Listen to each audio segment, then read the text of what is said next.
WKRP, the station received a visit from Joyce Armour, Mr. Carlson's former secretary. It's so good to see you after all this time, and Jennifer and the little guy and... Little guy? I'd forgotten all about that big guy, little guy. It's about the bomb. And B, a bomb threat. Excuse me? Bomb threat. Excuse me? Oh, anyway. Yes, sir, it's Black Monday. Supposed to go off at 3:30? While the building is being searched, Andy sends Johnny and Venus to broadcast from the transmitter. One of you should take some albums, though, and I'll put on a tape until you get down there. Well, go back in there and get the albums. Need I remind you that the police are going to search every inch of this station, including your desk drawer? I'll get those albums. Unaware of the bomb threat, Mr. Carlson and Joyce make plans over lunch. How about this afternoon? Beg your pardon? Well, you could come to my hotel room at the St. Mark. Couldn't we just talk on the phone? Oh, no, we could not talk on the phone. This is a hot proposition. Yes, my man, look. Settling in at the transmitter, Johnny needs to call a man about a horse. Terminal disease? No, the one under that. Oh, Fever's break, wow. Wang? I don't believe it. What? He put me on hold. What kind of a bookie puts people on hold? Meanwhile, Andy tries to tell his DJs the station is clear. Bet they got the phone off the hook just trying to frustrate me. I can see them looking at each other and laughing about the thought of me going crazy. It's not gonna work. Grace under pressure? Oh, did we mention that Johnny's long shot came in first? That's okay.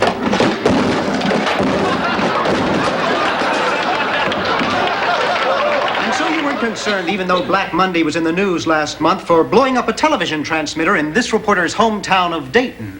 Yeah. Transmitter? Yes. Oh, good Lord, that's it. It's at the transmitter blast. Things could be worse, man. You could be sitting back at the station on top of a bomb. Yeah.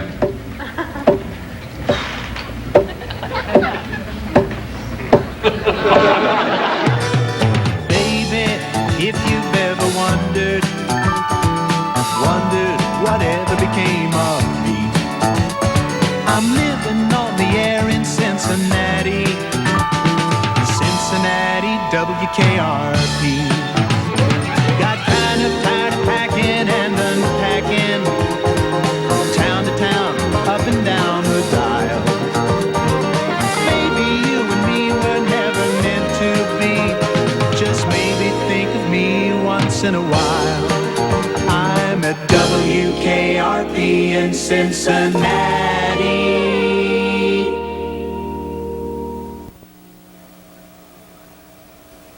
Are you sure? Okay, thank you. Well? It's out of order. We gotta think of something, Andy. We gotta do something. Come on, think of All right, something. take it easy, Bailey. Grace under pressure, remember? Oh, don't give me that crap. Listen, I didn't want to have to do this, but this is an emergency. Andy. I'm going to cut right in on them. You can't do that. Look, Bailey, I know it's darned unprofessional, but this is serious. But Andy. We interrupt this broadcast for a very special emergency announcement. This is Andy Travis calling Johnny Fever and Venus. I'm not on the air. That's what I'm trying to tell you. The studio transmitter link is only one way. What? I said that the studio transmitter link is only one way. Until they throw the switch, the studio is dead. Well, that's dumb. Who set that up? You did. It was cheaper that way.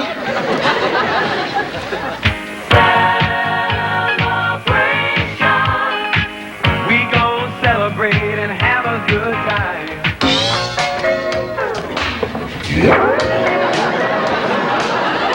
Big Heart Mellow friends, this is Venus, your man with the slow hand and turntable to match, bringing you free-flowing music, unencumbered by the heated rush of those annoying little commercials. And now the pointers. Well, Les is right. That primal scream stuff really helps get it out. Boy, when is Andy gonna call? Here, John, call him.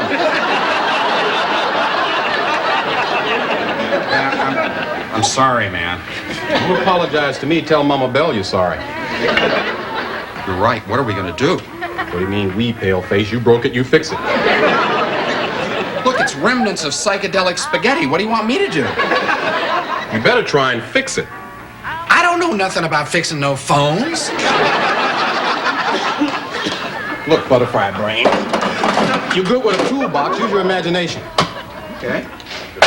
Now I'll need that.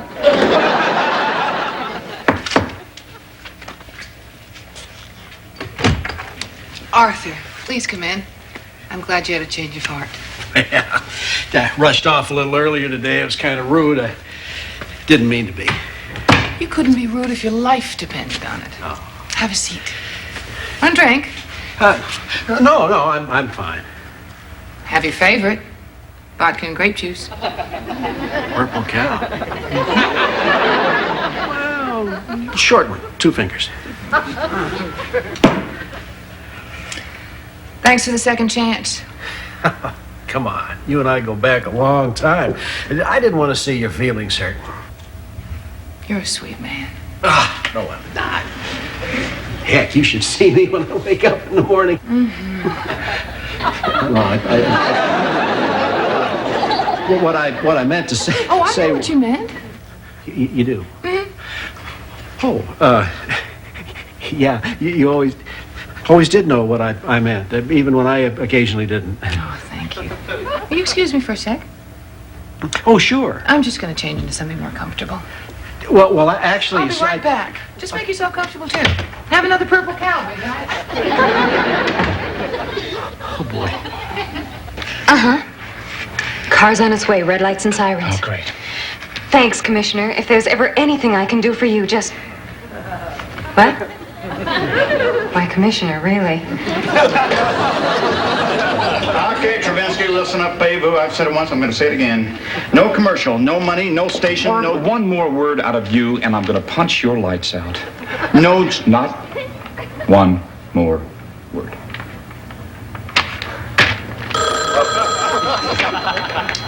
WKRP? Yes? Could you hold on for just a moment? The man you want to speak with is standing right here. Andy?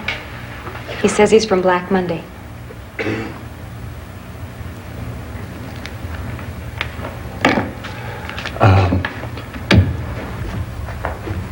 Get on another phone and call the police, and you tell them that I'll keep him on the line as long as I can. Okay.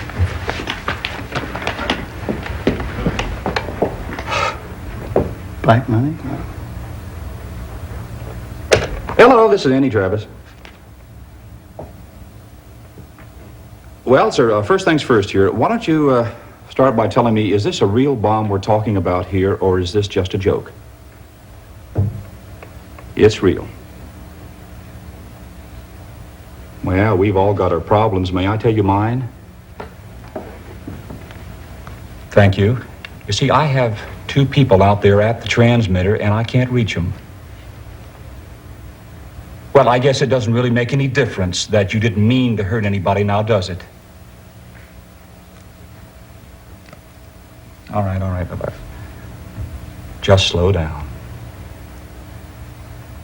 Now, do you want to tell me where you put the bomb? Uh-huh. Well, do you want to tell me why you did that? Jennifer, to tell the police it's in a toolbox. Toolbox? No, I'm listening. Uh-huh, we're all guilty.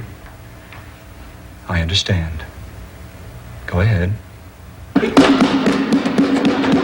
John, that's not the way to open up a toolbox. I'm going to need a stick of dynamite to get this thing open. Okay, all the DJs in the room that have to go to the bathroom, raise their hand. Don't you be cool and watch that record for me, all right? And don't hurt yourself.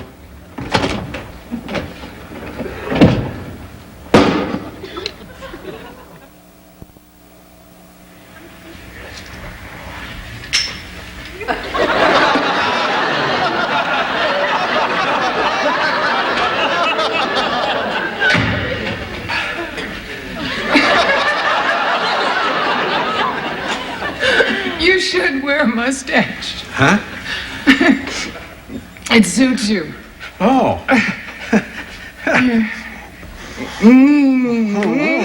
Okay. Why don't you have a seat? Is something wrong? Well, no, it's just the way you're dressed. Oh, gee. I'm sorry. I was just being myself. Oh, well, but then you are. Oh, why don't you relax? I've never seen you so tense. Tense? Me? Oh, heck no. I ought to go now. Well, listen, you just got here. Listen, miles between me and sleep. Did I say? Arthur, do you remember when I used to remind you when you weren't making sense? Yeah. Well, this is one of those times. Oh, well, listen, let me try and explain. It's about that proposition of yours. Well, I just came over here to tell you that, well, I don't think I can do that. Don't I even get to make my pitch? And then, while I was standing there for a few minutes alone, I thought, boy, maybe I could. Well, that's great. But I want to talk to you about it. And now I don't know whether I can again. As you can see, I'm just as good as ever at making decisions. Arthur, let me tell you what this relationship can mean to you. I got some visual aids in the other room. Oh, no.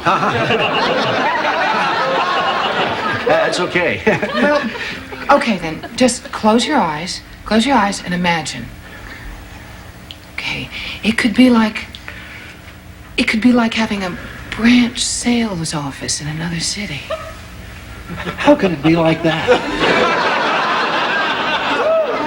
But then you wouldn't be spreading yourself too thin. Oh, my. And you wouldn't have to rely on the little guy for all the new business. Joyce? Yes. What are we talking about? We're talking about Norbert Haskins, the rep firm I work for. Rep firm? Yes. We want to represent WKRP. Oh. What'd you think? I knew that. Heck, you can't fool an old salesman with salesman talk.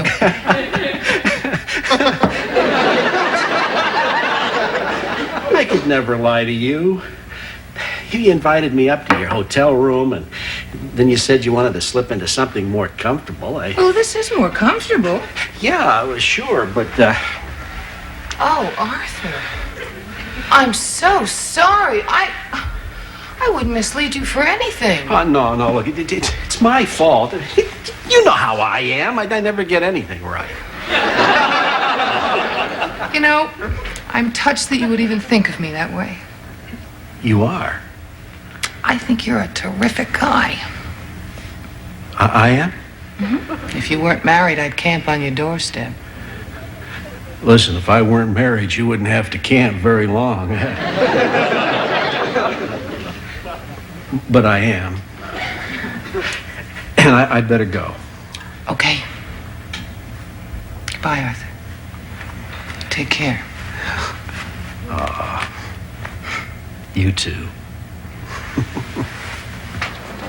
That was Lauren Wood, and this is Venus live from the Palace of Splendor. But I'm not alone. She's a bad mamma jamma. It's after 3:30. It's when the bomb is supposed to go off. Got any queens? Rats. Look, obviously the bomb is just jive. Let's hit it. Oh, why don't we stay here till 4 o'clock and just turn it over when Les starts with the news? Okay. But we double the stakes. Okay. What is that? What's what? Sounds like sirens. Yeah, I guess so. Well, you don't usually hear sirens in the countryside. Sounds like a lot of them. Must be a fire someplace. It sounds like they're headed this way. I know what it is. What? It's the phone company. They know what I did here today. They're coming to get me, man. Paranoia. Listen, wake up, sucker. This is the phone company we're talking about. I mean, they see everything. They know everything. They got their own covert police force. I'm probably wired for sound right now. I gotta get out of here. Johnny! Don't use my name! Yes, thank you, Sergeant. What happened? No, the guy just kept babbling on and on until the police got there. They nailed him. Well, on line 2, the police dispatcher has me patched into one of the squad cars. They're still about a half mile away.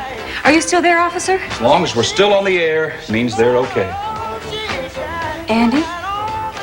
Did you look at the time? 3:33, right? That's it. No bomb. I knew it. Officer, it's 3 minutes past the time that the bomb was supposed to go off. Do you see anything?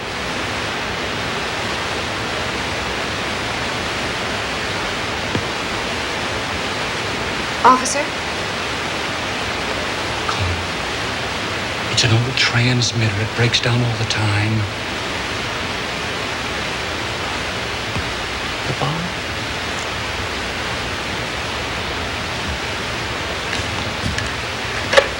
Officer, are you sure?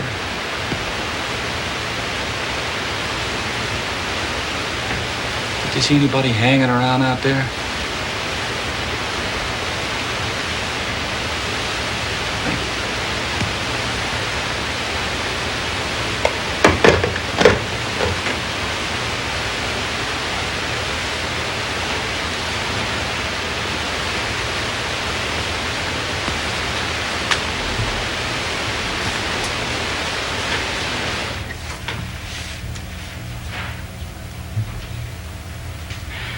I don't believe it. Doesn't make any sense. Jennifer? Mr. Carlson? What is it? It's okay, Jennifer. I'll tell him. Tell me what? Come on, Mr. Carlson. We need to talk.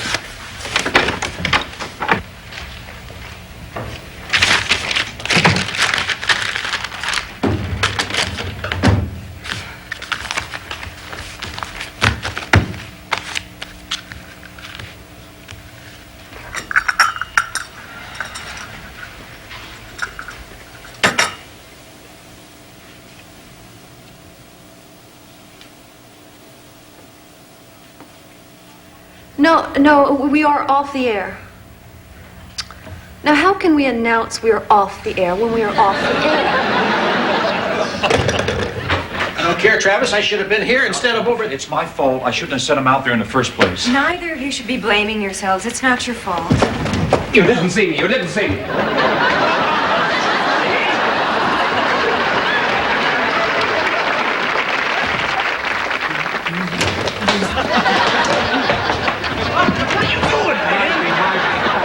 Travis, I'll play anything. I'll play the Carpenters. I'll play Barry Manilow. Just play. Johnny, where is Venus? He's What? Yeah? Oh, no. He's parking the car.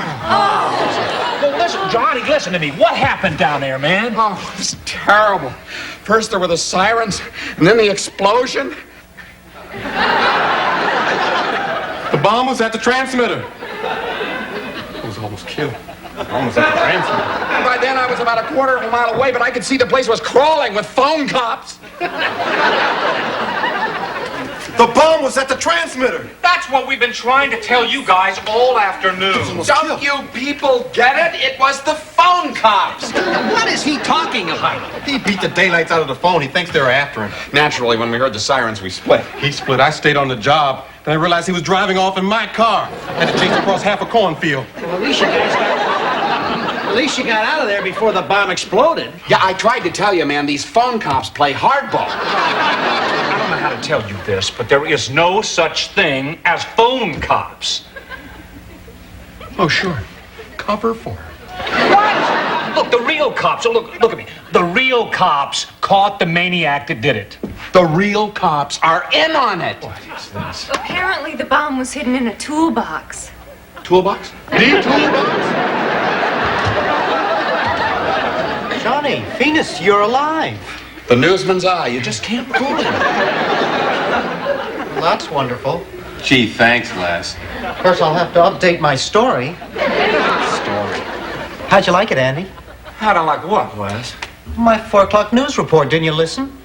Les, the transmitter blew up. Of course. That was my lead.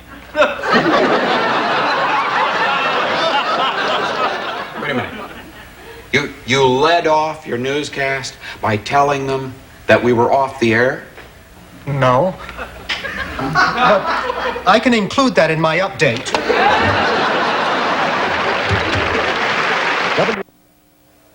No, not going to go to the club tonight. Coming straight home. I'll see you soon, sweetheart. Bye. Well, Bucky said it'd take about a month to fix a transmitter. Oh, good. Well, maybe I can start my vacation early. Hold it. Now, wait a minute. Not so fast. I just got off the phone with Clark Callahan over at WPIG, and he said he would let us use his auxiliary transmitter. What a guy. I tell you, Travis, now that's what I like about being part of the Cincinnati broadcasting community. Competitive? Oh, heck, yeah. But when there's an emergency, we all pull together, by golly. We help one another. Hey, he said it'd cost about $800. A month? A week? The swine.